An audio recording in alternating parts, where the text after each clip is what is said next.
કેયુર ચેતનભાઈ દંગી નગર દરવાજા અંદર મેઇન બજારમાં વાસણની દુકાન છે મારી, વર્ષો જૂની. પોસ્ટર બારામાં મારું કહેવાનું એવું થાય છે કે જે 2-3 દિવસ પહેલા જે જમ્મુ કાશ્મીરમાં જે ઘટના ઘટી ખરેખર ખૂબ જ નિંદનીય છે. અત્યાર સુધીમાં મેં ક્યારેય મારી જિંદગીમાં ક્યારેય જોયું નથી કે કોઈનો વ્યક્તિનો પર્સનલ ધર્મ પૂછીને કોઈને મારવામાં આવે.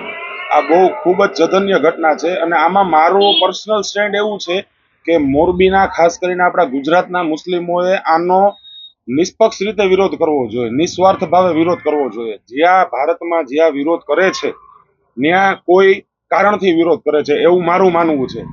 જ્યારે કે ગુજરાતમાં ખાસ કરીને મોરબીમાં અને આજુબાજુમાં શહેરમાં વસતા મારા મુસ્લિમ ભાઈઓએ આનો નિસ્વાર્થ ભાવે વિરોધ કરવો જોઈએ. જેનો કોઈ સ્વાર્થ નથી એ લોકો વિરોધ કરે એનો, જેથી કરીને આગળ જતા એ લોકો એનું પોતાનું એક સ્ટેન્ડ રાખી શકે કે ના, અમે આ ઘટનાની સાથે નથી.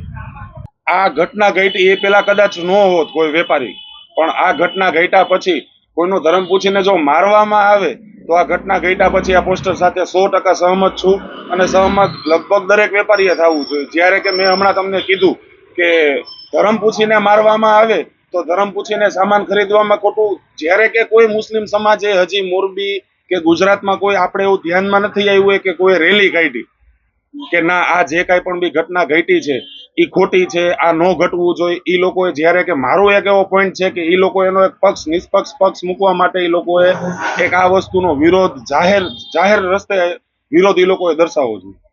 જય શ્રી રામ. મોરબી વિશ્વ હિન્દુ પરિષદ અધ્યક્ષ કમલેશભાઈ બોરીચા.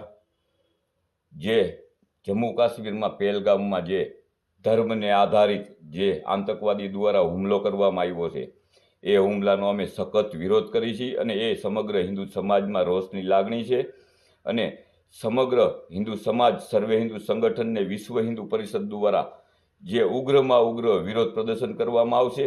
અને જ્યારે ધર્મને આધારિત જો ગોળી મારવામાં આવી હોય તો સમગ્ર હિન્દુ સમાજને અમે એટલું જણાવવા માંગીએ છીએ કે જો ધર્મ પૂછીને ગોળી મારવામાં આવી તો ધર્મ પૂછીને કોઈ પણની દુકાનેથી ખરીદી કરવી અને ધર્મને આધારિત જ આપણે રહેવું. જો ધર્મ પૂછીને જો ગોળી મારવામાં આવતી હોય તો ધર્મ પૂછીને જ કાર્ય કરવામાં આવશે. એની સંપૂર્ણ રીતે તૈયારી રાખી લઈએ અને જે લોકોને પાકિસ્તાન આરે પ્રેમ હોય એ પાકિસ્તાન વ્યા જાય. હવે એક પણ ટકો સાખી લેવામાં નહીં આવે. એ સમગ્ર સનાતન હિન્દુ સમાજની જે લાગણીને ઠેસ પહોંચાડવાનું કાર્ય કર્યું છે એને મુંતોડ જવાબ દેવામાં આવશે. અને તારીખ 25 ઉગ્રમાં ઉગ્ર વિશ્વ હિન્દુ પરિષદ બજરંગ દળ દ્વારા વિરોધ કરવામાં આવશે. જે નહેરુ ગેટ ચોકમાં સર્વે સનાતન હિન્દુ સમાજ અગ્રેસર રહીને જે આતંકવાદીઓએ જે હિન્દુ ઉપર ધર્મ પૂછીને હુમલો કર્યો છે એનો સખ્તમાં સખ્ત વિરોધ કરવામાં આવશે. તો સમગ્ર હિન્દુ સમાજ એ કાર્યમાં સમગ્ર સનાતની હિન્દુ ભાઈઓ બહેનો જોડાય એવી નમ્ર વિનંતી. જય શ્રી રામ. મોરબી વિશ્વ હિન્દુ પરિષદ બજરંગ દળ સર્વે હિન્દુ સંગઠન આપને આહવાન કરે છે. જય શ્રી રામ.